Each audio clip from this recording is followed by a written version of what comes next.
She dropped the wedding photo. Didn't even flinch. It hit the floor. Frame cracked clean through my husband's face. "You were gonna pack that up anyway, right?" She smiled, like she'd done me a favor.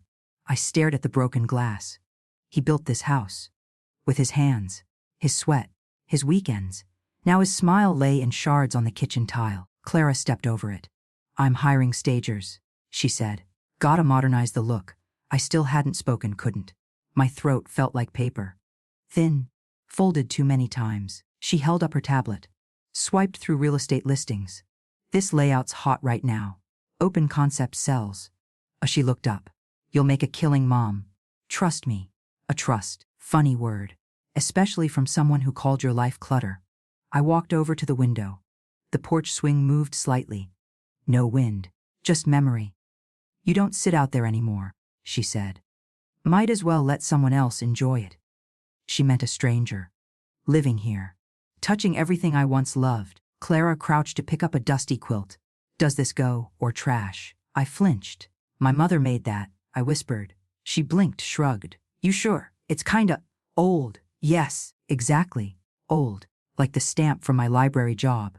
Like the rose teacups with cracks I still drink from. Like me." She was already moving on, packing my corners, pushing me out in inches. "This isn't personal, Mom." It always is when they say that. She opened the fridge, tossed out a jar of homemade jam, said it was expired. Time to clear space. Clear space. For what? More silence, more emptiness. I looked at the shelf above the sink. Our family photo used to live there. Now there's a plant I don't recognize. "Just a house," she said. "Just a house. But what if it's the only place you still exist? What if it's the last thing that remembers your name?" She used to call it a castle.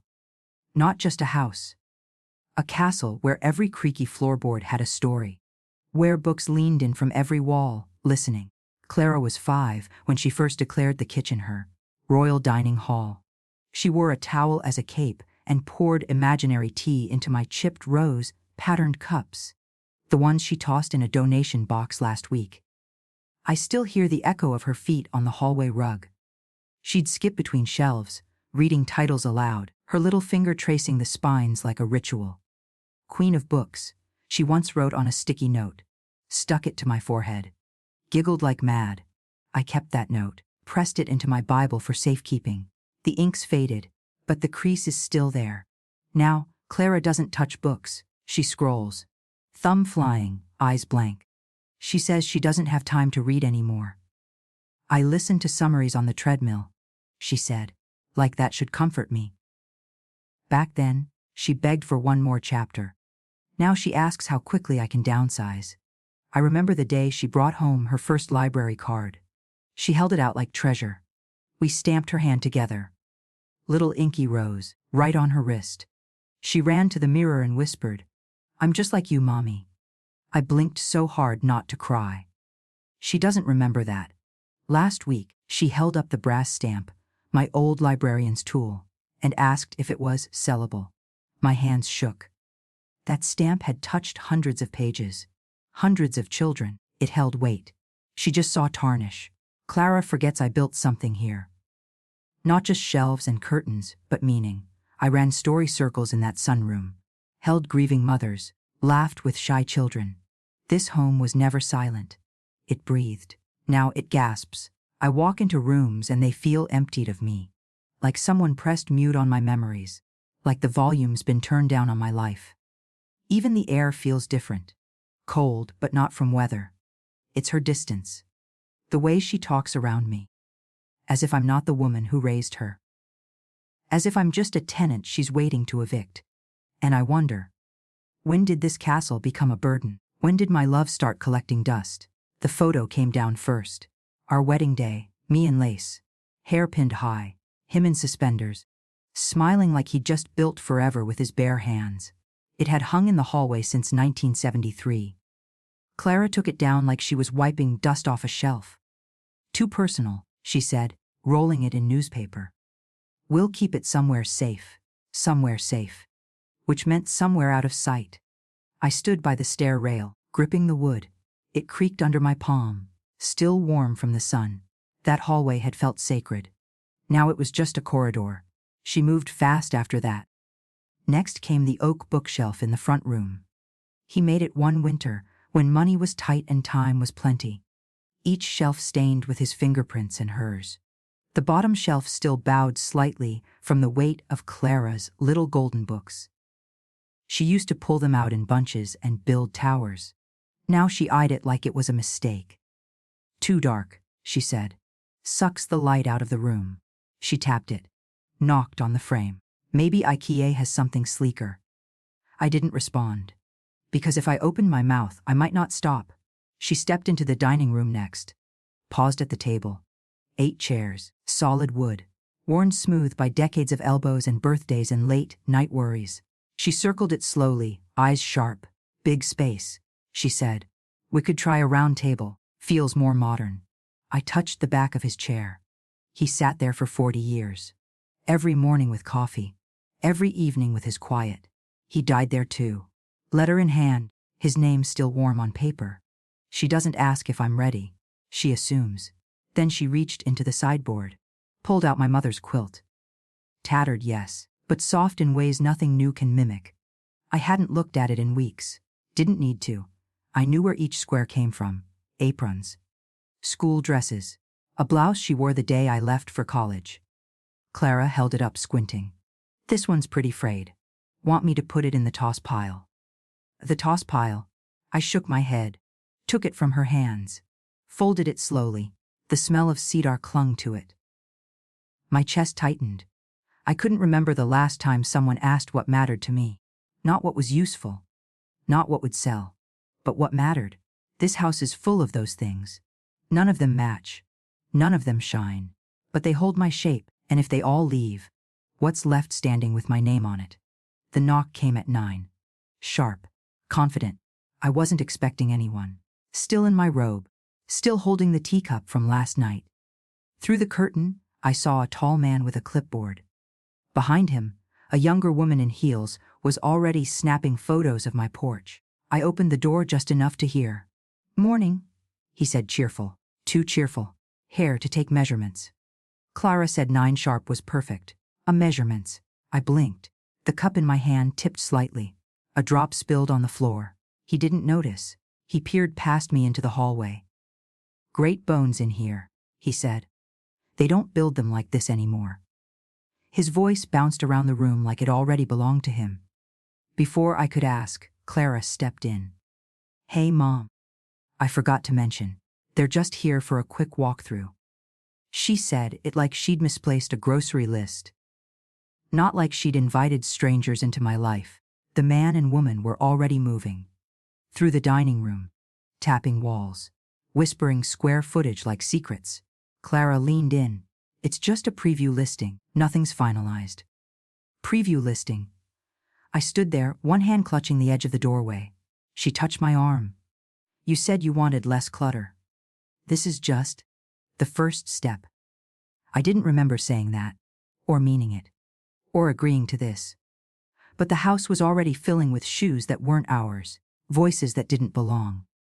Clipboard scratches, shutter clicks. It felt like someone was recording the shape of my life, to offer it to someone else. Later that day, I stepped out to the mailbox.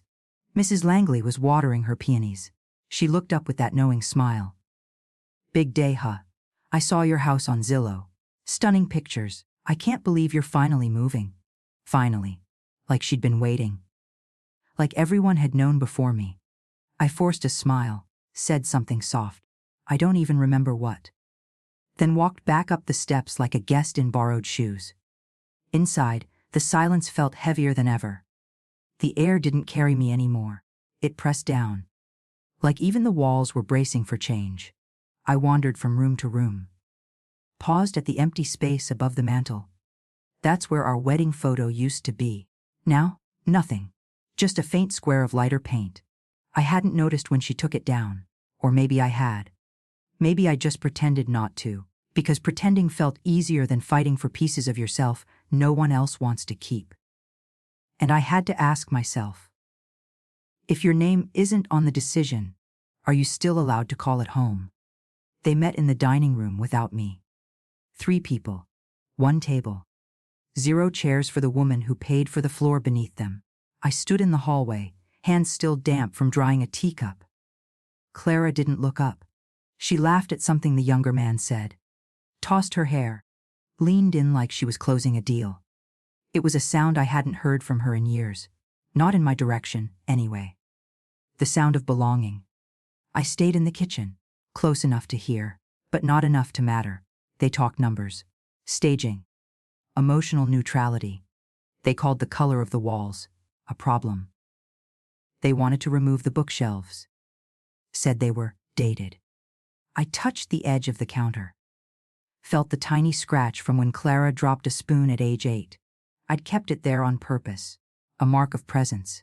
Now it was something to be painted over. I wiped the same section 3 times, just to do something. The kettle clicked off. No one wanted tea. When they left, Clara walked them out. Laughed again. Promised follow-ups. Hugged the woman. She stood on the porch like a host. I stayed behind the curtain, like a tenant watching the landlord entertain. When she came back in, she didn't see me at first. She looked lighter, like she'd unbuttoned something heavy. I asked, quietly, what happened to the photo that was on the corner shelf? She blinked. What photo? Clara at 6, gold frame, the heart on the back. She looked past me, shrugged. I might have boxed it up, or maybe it's in storage. Not sure. She went to the fridge, opened it, pulled out almond milk, like the subject had evaporated. She didn't ask if I wanted it saved. Didn't say, I'm sorry. Didn't even pretend to remember the handwriting. That photo had traveled with me through every hard year. It used to sit beside the hospital bed when he was sick. Clara had kissed it once, right before a spelling test. Now, it was misplaced. I stood there long after she left the room, hands gripping the edge of the sink. I thought about the words they used around that table. Too personal. Too busy. Too much. They weren't talking about furniture. They were talking about me, my laugh, my life, my layers. I looked out the window. The swing still creaked in the breeze, but no one sat there anymore. No one saved my seat. And I kept thinking, if you're no longer part of the room, do you still count when they tell the story of the house? It was just after noon when I smelled lemon and garlic, bright, sharp, not mine. I stepped into the hallway and saw them already seated at the dining table. 3 salads, a baguette torn into perfect halves, pitchers of citrus water. My linen napkins folded in triangles. But no one had asked me where I kept them. Clara stood at the head of the table. She poured dressing as if it were wine.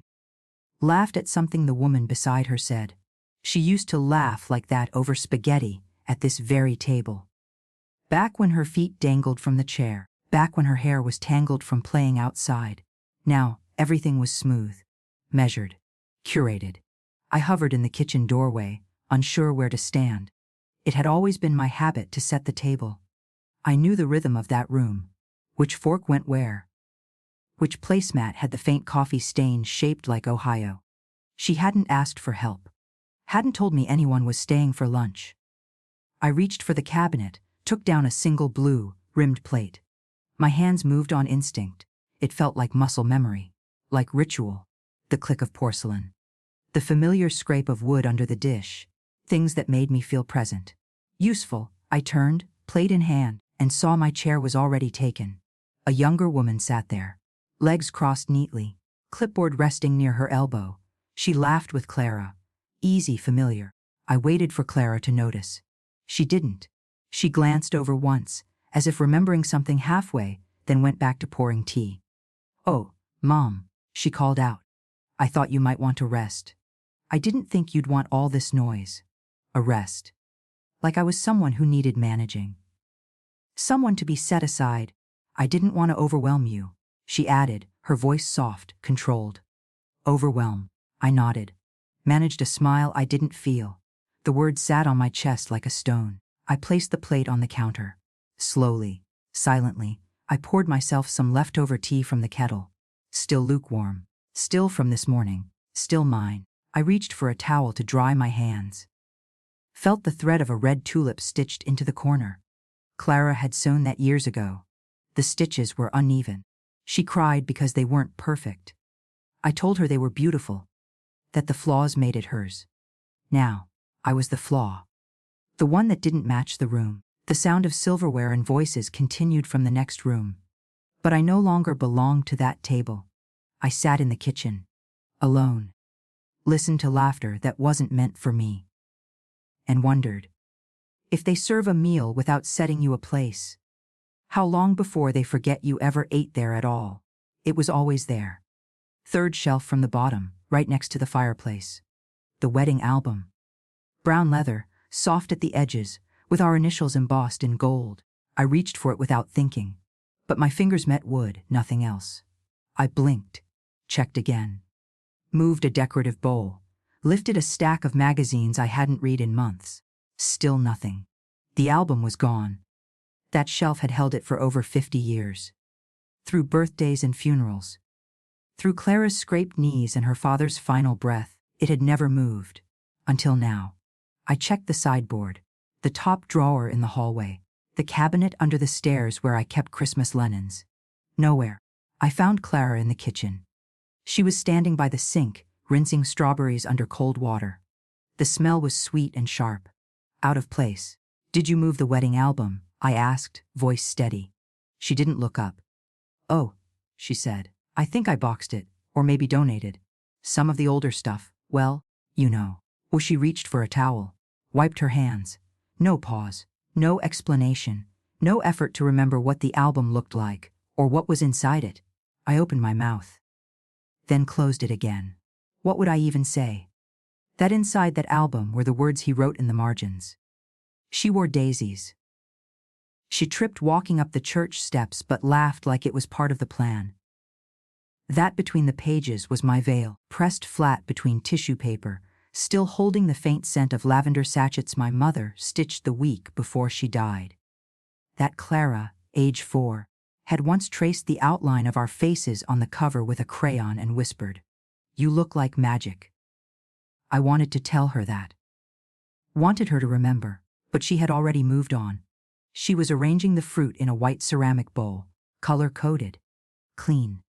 Something that belonged in a photo shoot, not a life. I sat down on the couch, folded my hands in my lap, let the silence press in from all sides.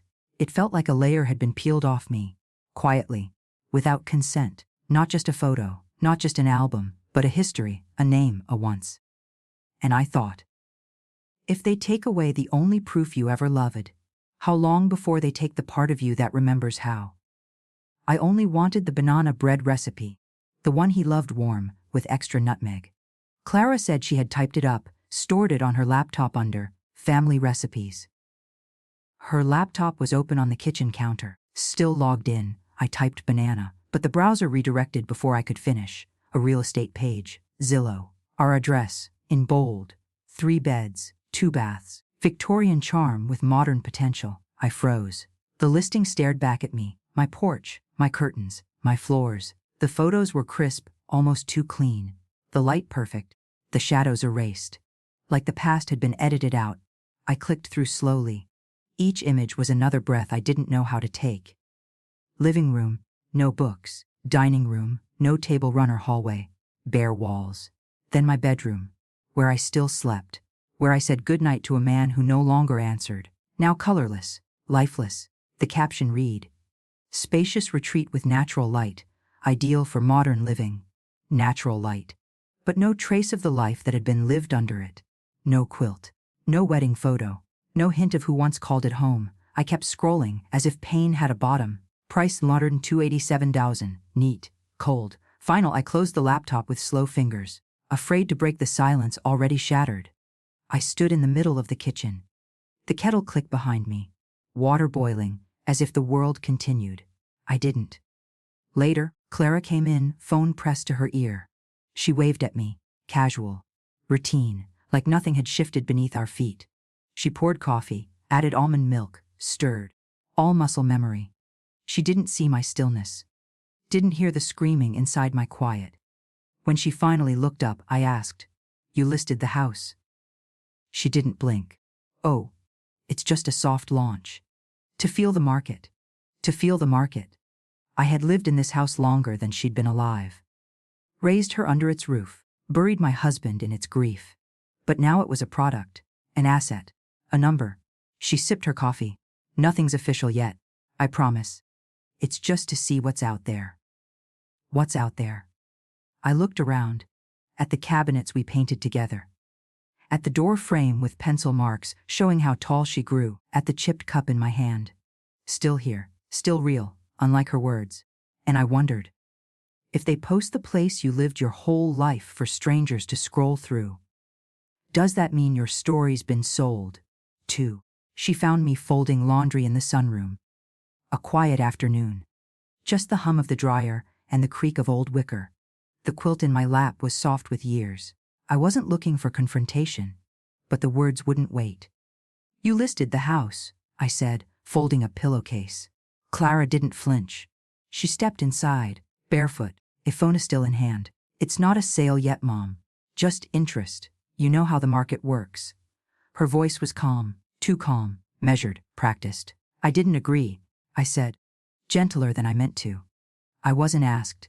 She leaned against the doorframe. It's just a house, Mom. It's too much for you now.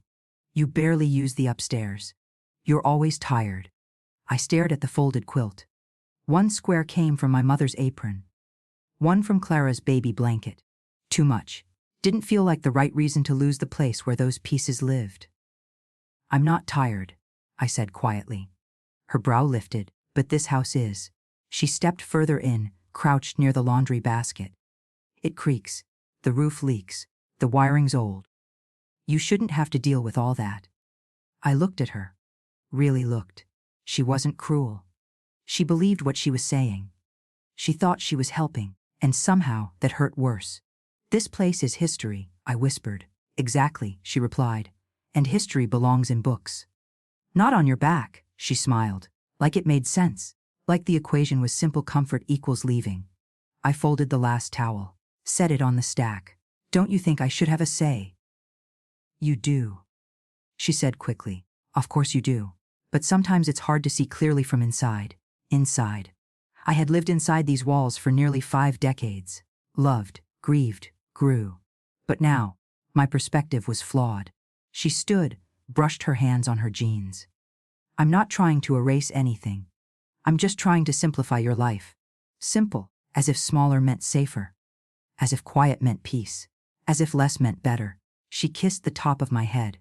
I love you, Mom. I just want what's best. Then she left the room. Left me holding fabric that still smelled like someone who never got to say goodbye. And I thought, when they say it's for your own good, does that mean you've already lost the right to choose what that is? They came back the next day. Clara hadn't told me. No text. No knock on the bedroom door. Just the dog barking and unfamiliar voices in the hallway. I was sitting in my room. Not sleeping. Not hiding. Just there. Quiet. Present. The bedroom was the one place that hadn't been rearranged. Not yet. The curtains still gathered the morning light the way I liked. The quilt still held the shape of my knees. My teacup sat half full on the nightstand. Cooling. Familiar. Then the door opened. Without warning. Without knocking. 2 people walked in. A man with a camera around his neck. A woman in heels and a navy dress. She smiled at the light. Not at me. They didn't pause. Didn't ask if the room was in use. Didn't flinch when they saw me sitting there. I became part of the furniture. Part of the lighting test. Clara followed behind them, clipboard in hand. Voice neutral. Practiced. Here's the master. Original wood floors. Lots of potential. Potential. As if the life already lived here didn't count. The woman gestured toward the window seat. This could be a great reading nook. It already was. For decades. Clara nodded. Didn't meet my eyes. Didn't introduce me. Didn't say, that's my mother. I sat still. Back straight. Hands folded in my lap. The air moved differently around them. Crisp.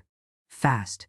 Like they had somewhere else to be. They took photos. Angles. Corners. Avoided the teacup. The book with my bookmark. But I saw the lens flick past my face. Once. Like a hesitation. Then gone. They stepped out within minutes. No goodbyes. No acknowledgement that a person had been in the room. The door closed behind them. Soft. Final. I looked around slowly. At the chair where I used to read aloud. At the dresser where I kept letters from him. At the mirror that knew my face when I was 25. Everything's still here, but less mine than yesterday. Less sacred. I picked up the book from the bed. My thumb slid to a page I knew well. There, underlined faintly in pencil. Some losses happen so gradually, you don't feel the absence until you've already disappeared. I closed the book. Listened to the silence return like fog over a field. And I thought, if they walk through your room without knocking, have they already decided you no longer live here? I left the house without saying much. Clara thought I was going to the market. I let her think so. Some days, it's easier to let others believe the lighter version of the truth. I packed a scarf, a granola bar, and my old leather-bound notebook. That used to be enough. Enough for mornings filled with purpose, with voices calling me, Miss Evelyn, down the aisles. Back then, my days began before sunrise, unlocking the side door of the library, flipping light switches, warming the building like an old stove in winter. But this morning, I wasn't there to work. I was there to remember. To see if the past might still recognize me. The walk was longer than I recalled. The sidewalks cracked in places, the trees bare in a way that made the street feel more hollow than familiar. The library still stood at the corner, but the building looked smaller now. Or maybe it was just surrounded by things louder, newer. Glass windows, neon signs, cafes where bookstores used to be. The wooden door had been replaced with automatic glass. It slid open without sound. No bell above it, no creak of age, no scent of musty books in time. Inside, it smelled of citrus disinfectant and polished vinyl. Too bright, too clean. I paused, unsure. The carpet used to be green. Now it was gray, untextured, without memory. Where the oak circulation desk had once stood, hand carved by my husband, a gift the year I was named head librarian, there now sat a touchscreen kiosk, sleek, cold, inhuman. I approached slowly, unsure whether I belonged anymore. A young woman in a gray vest sat at the nearby desk. Her hair was clipped high, her name tagged neat, Emily, community coordinator. She looked up, smiled in a way that was professional, not personal. "Hi there. Can I help you with something?" Her voice was pleasant but hollow. I hesitated, then smiled, though it didn't reach my eyes. "I used to work here," I said. "For nearly 30 years. I ran the children's story hour. We had a mural, an old oak tree with painted leaves. The kids would tape up their favorite characters." She blinked, then smiled wider, as if reaching into a drawer of vague kindness. "Oh, that must have been before the remodel. We have a few photos from that era, I think, in the archive somewhere. That era. Photos in a box, labeled, filed, forgotten." I nodded, unsure what I was agreeing to. Behind her, a child sat on a beanbag with headphones on, eyes glued to a glowing screen. No books in his lap, no crayons. No singing voices, no clapping games, no scent of cinnamon glue from paper turkeys in November. I stood there, not angry, not jealous, just invisible, like someone who had once mattered. Once been the sun around which this space turned. Now I was the shadow stretching out the door, and I thought, if no one remembers your name in the place you gave your best years to, did you ever really leave a mark at all? I kept walking, deeper into the building that no longer knew me, toward the back wall, where the children's section used to be. I didn't expect to find it unchanged, but I hoped, that kind of quiet hope that doesn't announce itself, just lingers behind your ribs. The mural was gone, the giant oak tree we painted as a team, branches stretching from corner to corner, had been scrubbed to a flat coat of white.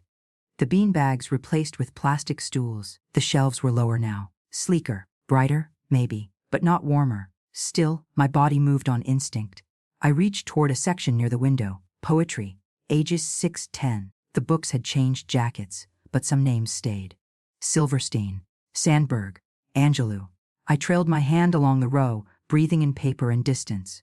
Then I stopped, where the sidewalk ends. The exact copy I used to read aloud every Friday. The corners were frayed, the binding just beginning to loosen. It felt like shaking hands with an old friend who remembered you, even when others did not. I slid it out, opened it carefully, and something fluttered to the floor. A folded piece of paper, yellowed at the edges, soft with time. I bent to pick it up, expecting a child's drawing or an overdue notice. But the handwriting, it stopped me, curved and deliberate. Evelyn. Only one person ever wrote my name like that. My hands trembled as I opened it. The ink was still legible.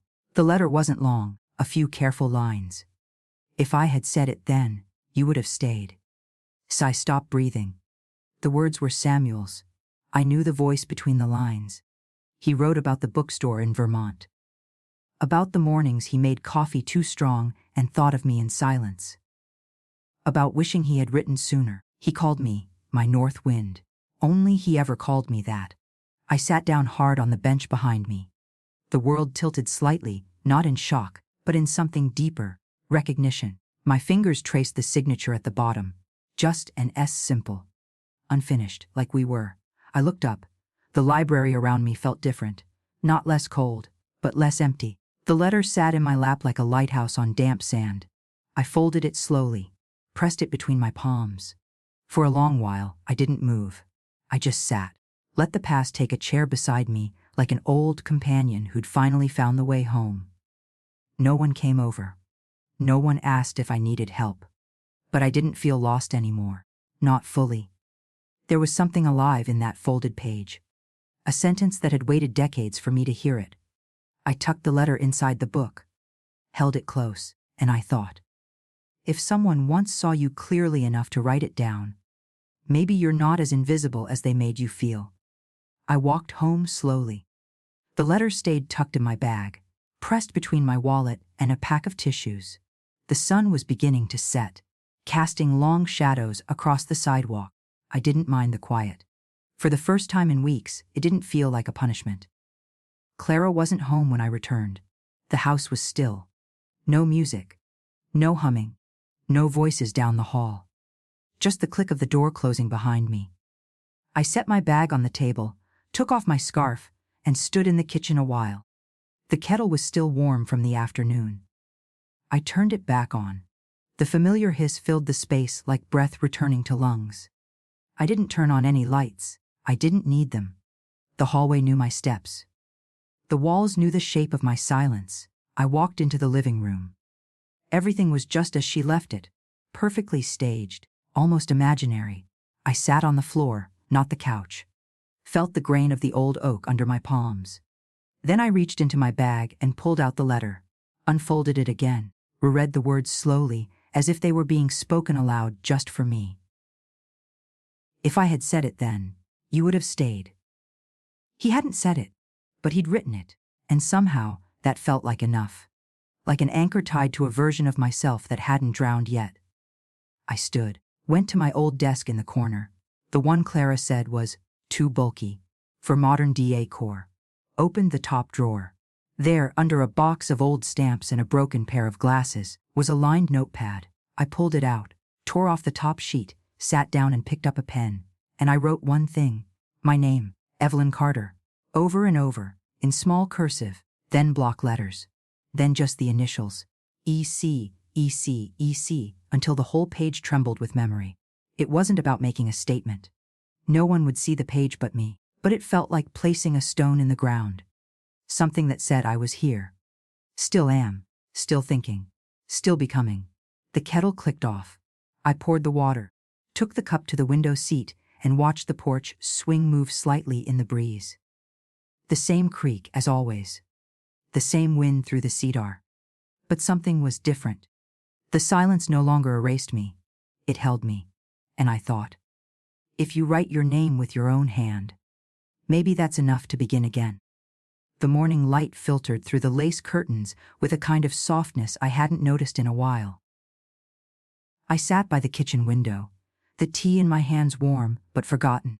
Outside, the shed stood quiet, hunched slightly like an old man who had waited too long for company. I hadn't set foot inside in years. The thought alone had always been enough to turn me away. But this morning, something had shifted. Not dramatically. Just enough. I walked across the yard without my coat, the breeze cool against my skin. The key was still where I left it, hooked behind the potted mint on the porch. The lock stuck, then gave. Inside, the dust rose like memory startled awake. I didn't turn on the single bulb. Let the sunlight do what it could. There were boxes everywhere. Some sealed, others split open at the corners. I pulled the nearest one toward me. The cardboard groaned. Inside, books, dozens of them. Spines cracked, some covers loose. But they breathed. I could smell the old glue, the weight of years inside paper. Fables, picture books, poetry. My handwriting on sticky notes still clinging to margins. Some books bore my brass stamp on the inner cover. Property of E. Carter. Others had children's names written in thick, untrained letters. Beneath one layer, I found a stack of felt bookmarks, hand-cut with stars and hearts. I sat down on the concrete floor, cross-legged, opened one book, then another. Time folded inward. I didn't cry. I didn't smile. I just breathed in stories I'd once passed on. I touched the corners that had been chewed by toddlers, pages worn soft by curious fingers. These books were not forgotten. They had only been waiting for me. To remember that I hadn't disappeared. I found an old notepad in the bottom of one box. On the first page, I wrote a title, The Listening Tree, then a number beside it. Then another title, then another.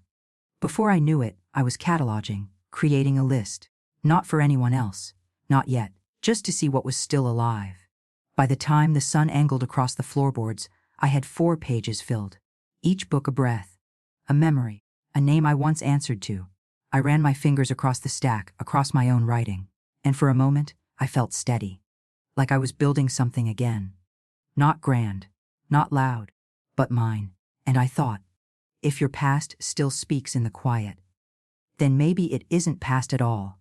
The sun had dropped lower by the time I noticed her shadow. It stretched across the open door of the shed, soft and hesitant. I didn't look up right away. My pencil was mid-word, caught between cataloging the paper window and labeling the next stack. Then came her voice, gentler than usual. Mum. I raised my head. Clara stood in the doorway, not rushed, not composed, just present. Her hands were in her coat pockets. Her shoulders hunched slightly, like she wasn't sure what this space required of her. She took one slow step inside. Her eyes moved over the boxes, the worn covers, the faded labels I'd rewritten in block letters. This is a lot, she said. I smiled faintly. Yes, it is. She walked a bit closer, then crouched near a stack of books with cracked bindings and ribbon bookmarks. She picked up a copy of The Wind in the Willows, flipped it open carefully. There was my stamp inside. Property of E. Carter. She looked at it for a long moment. Were these all from the library? Some, I said. Some from classrooms. Some from homes that didn't have room for them anymore. She nodded, didn't put the book down right away. Her thumb moved along the inside cover. I didn't realize you kept all this. I paused. I didn't either. Not really. I just never let them go. Just silence again. But not cold. Just waiting. She set the book gently beside her. What are you planning to do with them? I looked around, at the open boxes. The soft edges. The notepad in my lap. Something, I said. I'm not sure yet. But something that keeps them breathing. She didn't challenge that, didn't ask for a schedule, a spreadsheet, a goal. She just looked at me, really looked, for the first time in weeks, and said, okay, a small word. But it landed like warmth. I kept writing. She stayed crouched, watching me. Her fingers resting on the edges of a cloth-bound book with a torn spine. I can help label. She offered, almost shyly. I shook my head. Not yet. This part's mine. She smiled at that. Stood slowly, brushing dust from her knees. Before she turned to go, she glanced over her shoulder. Leave the door open. I nodded. She left it ajar. And I thought, if they begin to enter quietly, maybe they're starting to understand the silence you've lived in all along. I woke before the sky turned. The light outside was still blue, gray, like the underside of a dove's wing. I moved quietly through the kitchen, filling the kettle, folding the linen cloth I'd chosen for the basket. There were only 8 books inside. Not the oldest, not the rarest. Just the ones that had once made a child pause mid-sentence. The ones I'd kept close because they still whispered. Each one stamped. From the shelves of Evelyn Carter. I polished the brass stamper the night before. Its handle still fit perfectly in my hand. The click of it pressing into paper brought a comfort deeper than sound. By the time I stepped out the door, the world had begun to warm. The sky opened to color slowly. No rush. Like memory returning, I walked. Past the bakery that no longer sold biscuits. Past the schoolyard where Clara once scraped her knees on gravel. My basket was heavier than it looked, but I didn't mind. Every step had weight and purpose. The library sat waiting at the corner, brushed with sunlight, as if it remembered. Inside, it smelled newer than I liked, but the light through the east windows still cast shadows on the floor the way it always had. Emily was at the desk, typing softly. She glanced up, smiled, polite, neutral, until she saw what I was holding. Her eyes softened. I placed the basket gently on the counter. "I'd like to donate these," I said. She leaned in, ran her fingers over the top book. The Listening Tree. She opened the cover. Read the imprint. From the shelves of Evelyn Carter. Her smile shifted, something real this time. "These are beautiful. They were meant to be read," I said. She nodded. "I'll catalog them this week." "There's one thing," I added. She waited. "I want the stamp to stay." She looked down again, touched the words with her thumb. "It's only right," she said. She carried the basket behind the desk with both hands, as if it might bruise if handled wrong. Then she returned with a clipboard. "Would you like your name listed?" "Yes," I said. Not loud, not proud, just steady. She wrote it down. Evelyn Carter. No misspelling, no questions. I stood there and watched the ink dry. Watched my name settle into a space that once forgot me. Then I turned.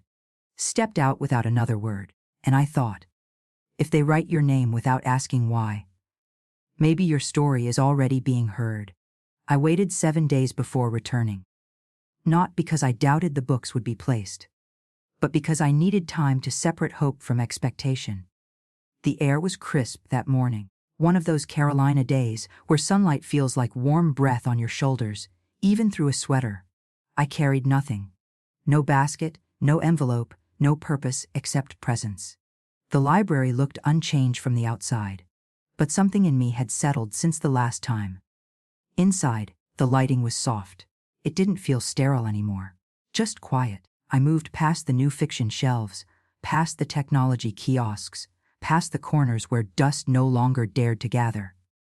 Toward the children's wing, the shelf stood near the east window, not tall, not grand, but grounded. Made of simple pine, the knots still visible through the varnish. At the top sat a plaque. Carved wood. The kind of carving done with care, not machine precision. The Evelyn Carter Legacy Shelf. The words didn't shout. They didn't need to. They breathed. I stepped closer. A little girl sat on the carpet, legs folded, socks slightly twisted. She wore a yellow jacket too big for her and had a band, 8 on her thumb. She didn't notice me. She was lost in The Listening Tree, my copy, its spine slightly bowed, pages soft from decades of use. She turned one page slowly, then stopped. Her eyes traced the illustration. A boy with closed eyes listening to wind in branches. She touched the corner gently, as if not to wake it. I didn't interrupt, didn't step closer, just stood still and watched her read what I had once read aloud. Not to her, but somehow for her. Emily stood nearby. She must have come around the corner while I was watching. She didn't speak. She just offered a nod. Quiet, acknowledging, present. She didn't walk over.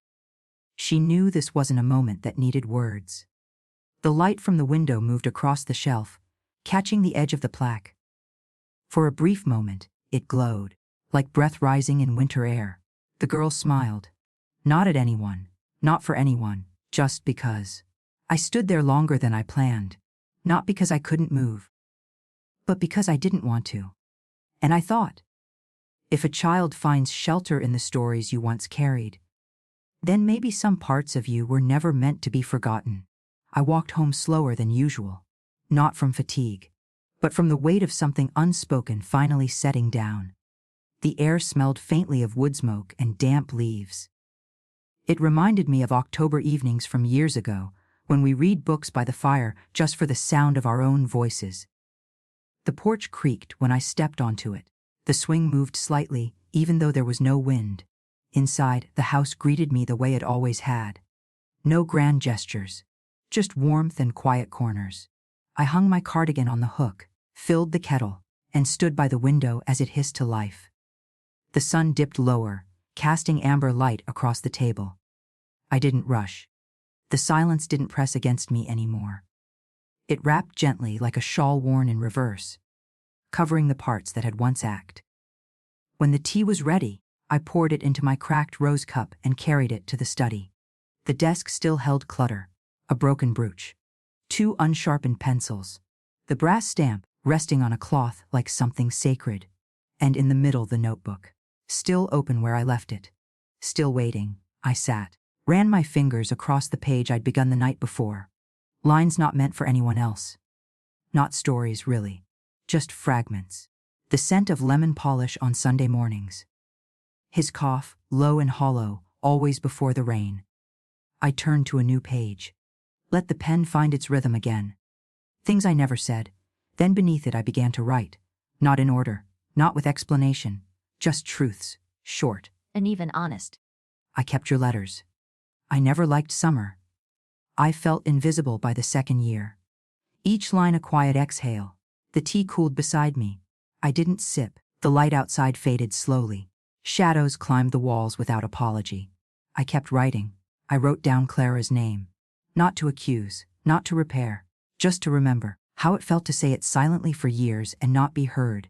I wrote mine beside it, then underlined it. My daughter, my silence, my decision to speak now, even if only in ink. By the end of the page, the room was dark, but I didn't turn on the light. Some words are clearer in half shadow. I closed the notebook gently, set my hand on top of it, and I thought, if you can hold your own truth without asking for permission, maybe that's what freedom feels like at last. I hadn't meant to leave the notebook out. But part of me wonders now, did I? It rested on the armchair, half open. The page turned just enough to show the curve of a line. I had been in the garden most of the morning, pruning, sweeping the walkway, letting the air move through me. Clara came in through the side door. She carried a paper bag of groceries and moved quickly, like always. Her heels clicked once on the wood, then hushed into the carpet. I heard her pause, just outside the study, but I didn't go in. I let the silence have her first. She stepped in. The bag rustled as she set it down on the floor beside her. Then, quiet. Not a gasp, not a question, just stillness. When I returned, her back was to me. She was holding the notebook in both hands, the same way she once held her daughter's head after a nightmare. Carefully, as if the weight was both fragile and undeniable. She didn't look up at first. Her eyes scanned the page. Then again. Lines I barely remembered writing. Some memories arrive without knocking. I stopped raising my voice when I realized no one wanted to hear it. I was never trying to win, only to stay. She turned the page gently, no rush, no skipping ahead. When she looked up, something in her gaze had shifted. Gone was the hardness. In its place, recognition. Not full understanding, but something cracked open. I said nothing. She didn't apologize. Didn't ask what I meant. Didn't explain why she read it. She simply closed the notebook, held it for a breath longer, then set it back on the armrest. She moved to the chair across from mine. Sat down without ceremony, without distance. The table between us was small, a teacup, a folded napkin, a half-done crossword puzzle. But something else sat between us now. History, unspoken but not denied. She reached for the pen, not to write, just to hold it. And I watched her. Her hand trembled, only slightly, the same way mine had the first time I stamped a book under my name. No one spoke. We didn't need to. The air had weight, but not the suffocating kind. More like presence. And I thought, if someone finally sees the words you never said out loud, maybe that's enough to set something right. The morning came quiet. No wind, no birdsong, just the soft hum of stillness. I was already awake. Had been for hours. The notebook lay closed on the table beside me. I hadn't moved it. Hadn't reopened it. The house felt alert. Like it was waiting for something it couldn't name. I made tea, the usual way. Earl Grey, a touch of milk, 1 sugar. Poured 2 cups this time. Clara appeared in the doorway. No announcement, no phone in hand. Just her. Her hair still damp from the shower. No makeup. No shoes morning, she said. I nodded. She looked at the 2 cups. Raised an eyebrow, almost amused. You always knew? Not always, I replied. Just today. Though we sat at the table, the silence wasn't awkward. It was aware. Halfway through her tea, she set the cup down slowly. Can I see the shed? I didn't answer right away. Just reached for the spare key, the one with the green thread looped through it. Placed it on the table between us. She picked it up. Turned it once in her fingers. Then stood. I followed her, but at a distance. Not because I didn't trust her, but because I needed the space to witness. The walk to the shed was short, but every step felt long. She unlocked the door. It opened without protest. The light inside had changed. Dust still floated in lazy spirals, but it didn't feel like abandonment anymore. Clara stepped in slowly. Her eyes moved across the boxes, the stacks, the soft labels I had rewritten by hand. She didn't speak, didn't judge. She crouched beside a crate marked Community Picks, ran her hand along the edge of a hardcover. Then looked back at me. Where do we start? She asked. Her voice was quiet, not defeated, not forceful, just ready. I reached into my pocket, pulled out the notebook, walked over, held it out. She took it with both hands. Didn't open it yet, just held it the way someone holds a folded map for the first time. The weight of direction and choice.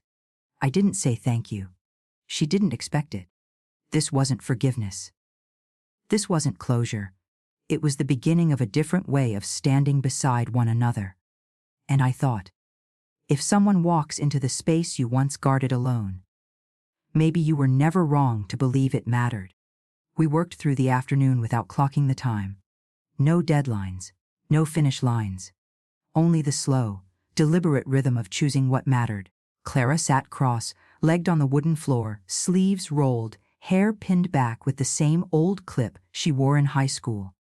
I hadn't seen her like that in years. She opened a box labeled Donations, Approved. Took out a copy of Evergreen Tales. Its spine was frayed, corners softened by too many hands. She turned the cover slowly. Inside, my stamp. Faint but there. From the shelves of Evelyn Carter. She ran her finger across it, didn't say a word. But her eyes lingered longer than they used to. I watched from across the room. My own hands sorting dust jackets, stacking crates, unbending corners that had curled in humidity. The shed didn't feel crowded anymore. It felt full, of intention, of memory. She held up a book I hadn't seen in decades. The Firefly Letters. She flipped through the pages and stopped midway. A small photo fell out, faded, slightly curled. It was me, 25, standing outside the library, holding Clara on my hip. She gasped. Her fingers trembled just a little. You kept this. I never meant to, I said. It just stayed.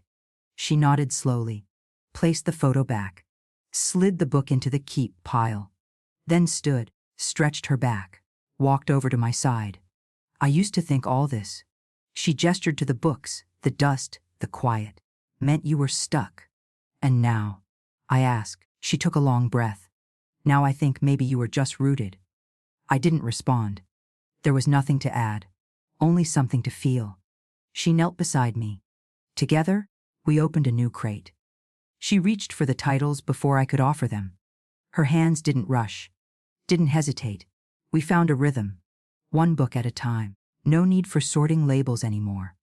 We knew which ones stayed, which ones left, which ones carried too much breath between the lines to let go. The light slanted deeper as the sun dipped behind the trees. Long shadows stretched across the shed floor, softening the edges. She tied the last bundle with twine. I knotted it tight. She watched me, watched the steadiness in my fingers, then said, so quiet I barely caught it. I didn't know you were this strong. I smiled without looking up.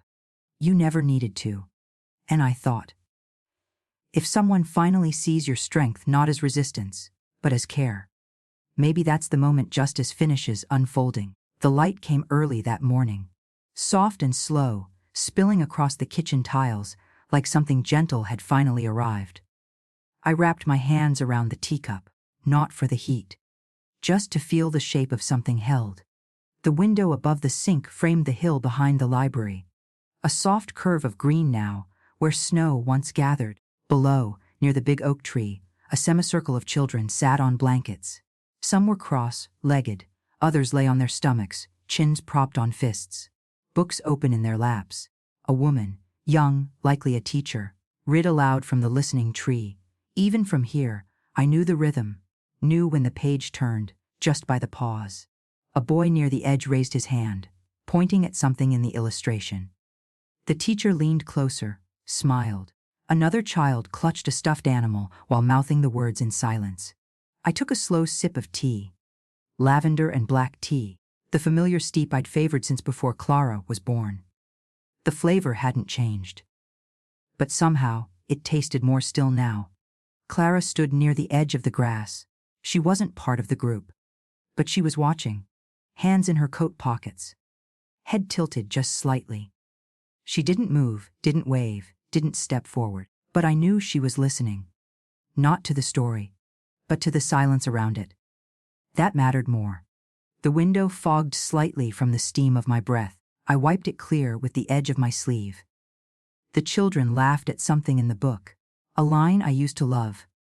Their voices carried, light and clear, like wind chimes catching spring for the first time. I didn't need to be down there. Didn't need to sit on a blanket or raise my hand. I had already spoken, and they were still listening. And I thought, if your story can echo through voices that don't know your name. Maybe legacy was never about being remembered. Maybe it was about being felt. The garden had started to wake. Soft green tips along the fence. New shoots where I thought nothing would grow again, and beneath the east wall lilac. Tired, old lilac, still reaching. Its branches stretched quiet toward the sky, clusters of pale bloom opening like sighs. I stepped into the grass with scissors in one hand, a sheet of old newspaper in the other, cut 3 stems, then 4. The scent rose immediately. Heavy, clean, memory soaked. I wrapped them loosely. Not neat, but careful. The paper was from a 1996 issue of the local paper. A column about the library's anniversary. I smiled at the coincidence. Or maybe it wasn't one. I walked the short path past the hedge, through the side gate, and onto the sidewalk. The gravel shifted under my soles the same way it always had. The library doors were already open. A warm draft met me when I stepped inside. Books and wood polish, and faint lemon. Emily stood behind the desk, writing something on a clipboard. She looked up, smiled. Her eyes dropped to the bundle in my hands. Lilac and newspaper. She didn't ask, didn't tilt her head, just nodded once, gentle. Wet here, she said softly. She walked to the children's corner, the same shelf. My shelf. The Evelyn Carter legacy shelf. She returned with a tall, empty glass jar. Set it carefully on the counter. I placed the flowers inside. She poured a bit of water from a pitcher, adjusting each stem. Then carried the jar back across the room. Placed it beside the books, tucked behind under the violet sky, for no reason really, except that it fit. She stepped back, admired it. I did too. The blossoms leaned just slightly toward the spine of the nearest book, like they were listening. And I thought, if a story can grow roots, then maybe it can bloom again, long after you've stopped telling it. The sun had shifted by the time I returned. The shadows across the living room had grown longer, stretched thin like old ribbon left too long in a drawer. I closed the door gently behind me. Didn't lock it. Let the afternoon drift in with whatever it carried. The house smelled faintly of lavender and dust. Not unpleasant. Just familiar. I moved slowly through the hallway, trailing my hand along the wall. The wallpaper was peeling near the baseboard. I had meant to fix it. But now, it felt honest the way it was. In the study, the light came in through one window. Soft. Golden. The kind of light that made you want to whisper. I sat down at the desk. its surface still cluttered with little things that never found homes. I didn't clear it, only reached for the drawer on the right, pulled it open. There it was, the brass library stamp, tarnished at the edges, smooth from years of use. I held it like an old friend's hand. Warm, weighted. I set it beside the ink pad, opened the notebook I'd been filling. The last page sat blank under the final line. I read it again. I am not lost. Then I inked the stamp, pressed it to the page with steady fingers. The sound was barely audible, but to me, it echoed. When I lifted the stamp, the imprint stared back from the shelves of Evelyn Carter, centered, unapologetic. I let it dry open, didn't wave it, didn't rush. The ink soaked in slowly. I closed the drawer, returned the stamp to its resting place. No farewell, no ritual, just stillness. I sat for a while, hands folded, breathing slow, and I thought, if you can claim your name in silence, maybe that's all the permission you ever needed. The house was quiet after dinner. No television, no music, just the low hum of the dishwasher and the soft crackle of settling floorboards. Clara sat alone at the kitchen table. The overhead light cast a warm, rounded glow, like a single lantern floating in still water. She had made tea, but hadn't touched it. Her hands rested on the notebook Evelyn had left on the armchair earlier that day. It wasn't hidden, but it wasn't offered either. It simply waited. She opened it slowly. The spine gave a soft creak, like something waking from sleep. Page after page, Clara read in silence, not just the words, but the spaces between them, short sentences, scattered fragments, some sharp, some unfinished. Her voice never fit inside the room. I gave too much without knowing how to stop.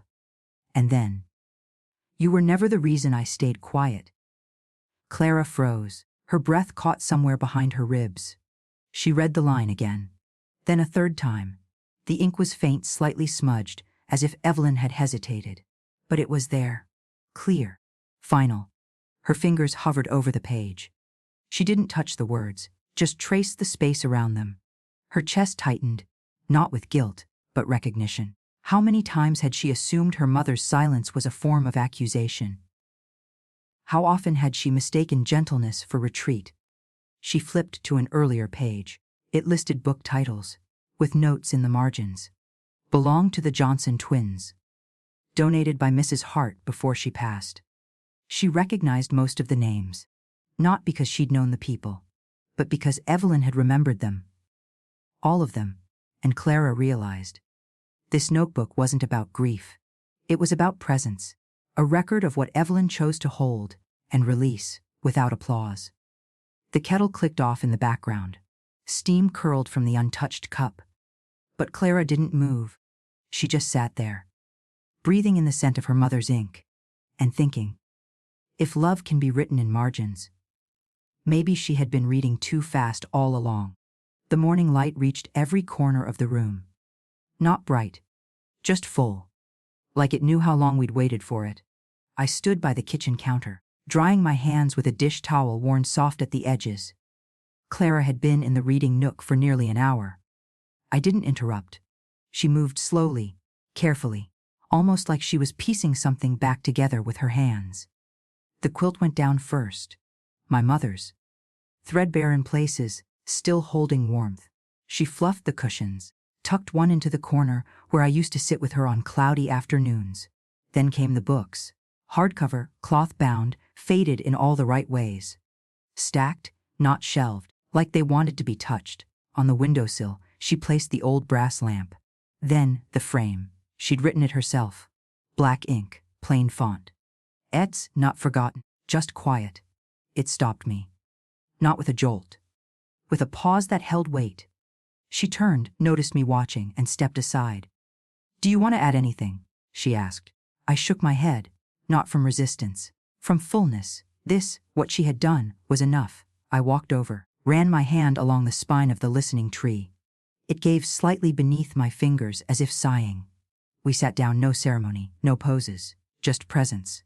Outside, wind stirred the branches of the tulip tree, a single blossom pressed against the glass, pale pink and still closed. Clara glanced at me. I met her eyes, and in that space between words, something settled. Not everything healed. Not everything explained. But something finally landed, and I thought, if restoration doesn't come loud or fast, maybe it comes like this: shared breath, warm light, and a name spoken even in silence. Justice can be quiet, but it is never weak. You are not alone. We invite you to share your story below.